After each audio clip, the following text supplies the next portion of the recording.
Faith Time is our weekly conversation on matters of faith, and joining us this morning is Dr. Woods Lisenby, Senior Pastor at Spanish Fort United Methodist Church. Good morning to you, sir. Good morning to you. We wanted to talk about what we were talking about last hour, the story of doubting Thomas getting to see Jesus in person after the resurrection. How can we work through our own doubts in life? Frederick Buechner once said that doubt is the ants in the pants of faith. It's the thing that gets us moving. It's the thing that helps us explore our faith farther. Doubts are not necessarily to be suppressed or to be pushed away, but to be explored. And I think the way we can do that is by joining a church, being a part of a community. This is the church that affirms truth together. And so by going to a place of other believers, we can ask questions and we can, discover more than we knew before. You talk about that inquiry. What are, if any, what are questions that faith can't answer?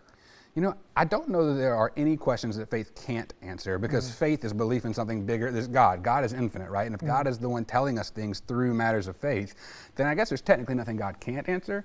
But I do think we have to be careful about assuming all the answers on our own.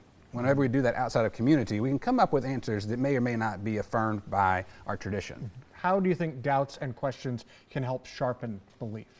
Any discovery, any searching, any study you do will draw us closer to Christ. And as you draw closer to Christ, you learn more about Christ. And so the doubts themselves should compel us to deepen our relationship with Jesus.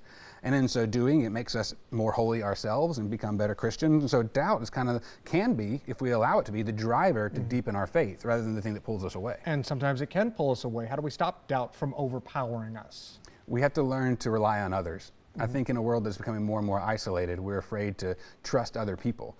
And so when we can lean into our sisters and brothers in our church and our mentors, whoever might be, then we can find a place where we can have those doubts, but know that we won't fall away. Dr. Woods Lisenby, Senior Pastor at Spanish Fort United Methodist Church, we thank you for joining us for this edition of Faith Time.